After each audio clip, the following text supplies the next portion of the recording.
বিসমিল্লাহিররহমানিররহিম। দা appeal blog থেকে আমি মোহাম্মদ সিয়াম বলছি।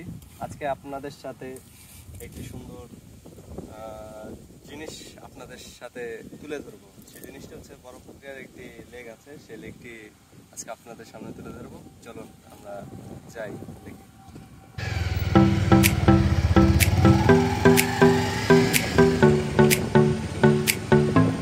এখন চলছে ডিসেম্বর মাস মানে হচ্ছে ধান কাটার সময়, সাথে নাড়া কেটে পিকনিক খাওয়ার একটা মজাই আলাদা। এখন আমরা যাচ্ছি হচ্ছে বরফপুকুরিয়া লেকের দিকে। চলুন আমরা সামনে অগ্রসর হই এবং যাইতে যাইতে দেখি রাস্তার মধ্যে আর কি কি পড়ছে। এবং আরেকটা জিনিস আপনাদের সামনে তুলে ধরবো, বরফপুকুরিয়া লেকের সাথে একটি ভাসমান মসজিদ আছে, আমরা সেই মসজিদটি আপনাদের সামনে আজকে তুলে ধরবো। চলুন।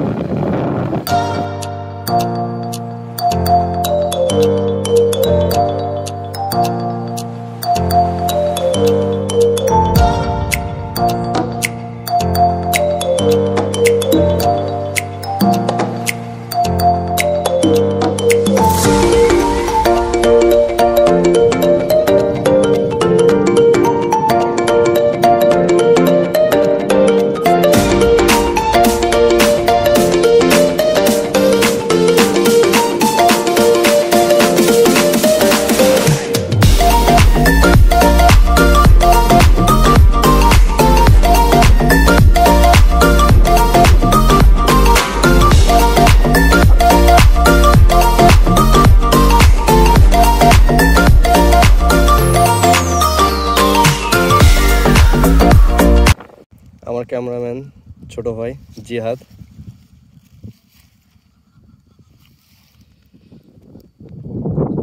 এই যে দেখা যায়, দেখেন বরফপুকুরিয়া তাপবিদ্যুৎ কেন্দ্র, সাথেই দেখা যায় দেখেন বরফপুকুরিয়া কয়লা খনি। একটি অসাধারণ দৃশ্য।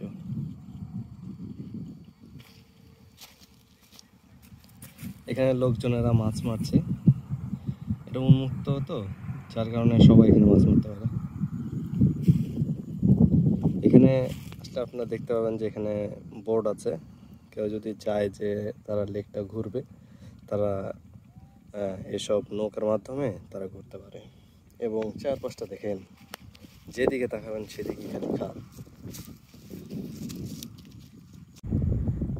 এখন আসছি আমরা বরফপুকুরিয়া একদম লেকের পাশেই, রাস্তা এখানেই শেষ, দেখুন এই পাশে শেষ, এখানে হচ্ছে মাছ মারছে। এখানে আমরা এখন আছি একটি ভাসমান রাস্তায়।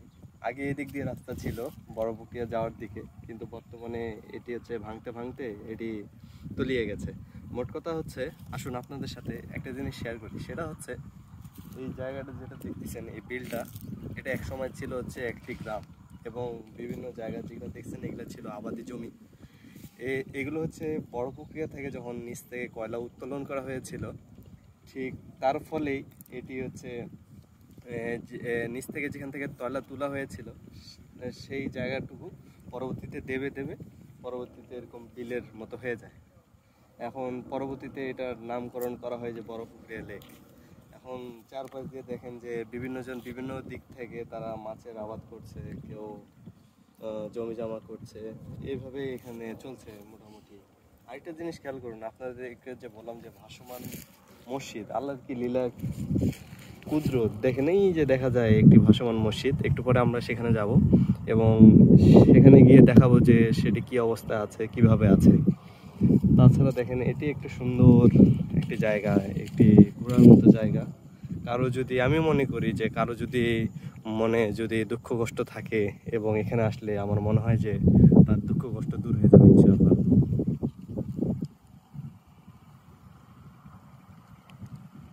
এবার চলুন আমরা হচ্ছে সেই ভাসমান মসজিদের দিকে অগ্রসর হই। এবার যাচ্ছি আমরা বরফপুকুরিয়া যে ভাসমান যে মসজিদটা আছে সেদিকে যাওয়ার জন্য আমাদেরকে এই রাস্তাটা দিয়ে যেতে হবে। এই রাস্তাটা মানে ওই পাশে যে দেখলেন যে রাস্তাটা ভেঙে গিয়েছে, সেই কারণে এখন পরবর্তীতে এই রাস্তা দিয়ে এখন যাতায়াত করতে থাকি। তখন আমরা যেতে থাকি এবং যেতে যেতে দেখি যে সামনে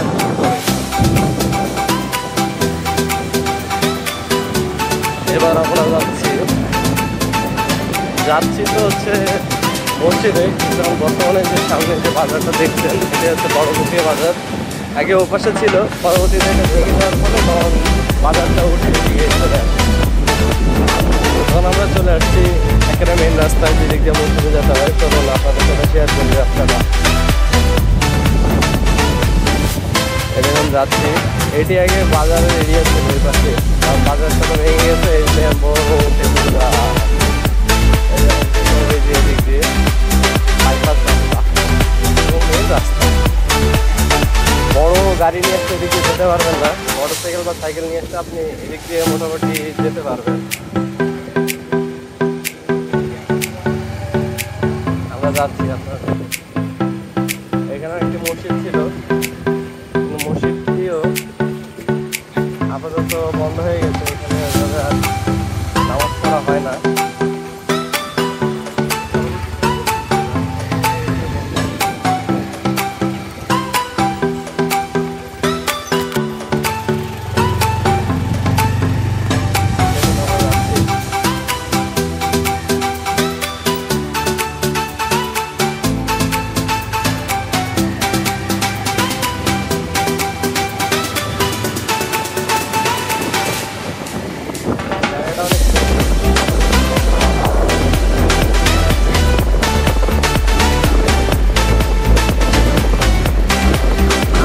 চলে আসলাম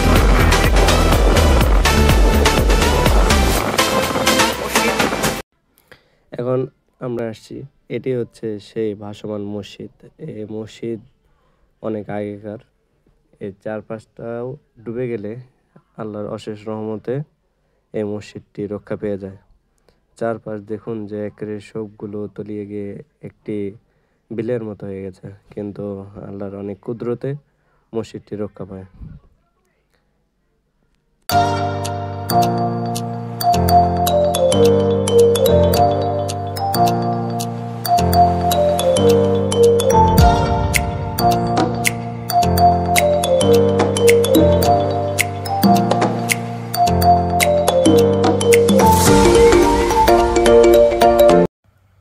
এতক্ষণ আমাদের সাথে থাকার জন্য ধন্যবাদ। দোয়া করবেন এরকম যদি আরো অনেক ভিডিও আপনাদের সামনে তুলে ধরতে পারি। আসসালামু আলাইকুম।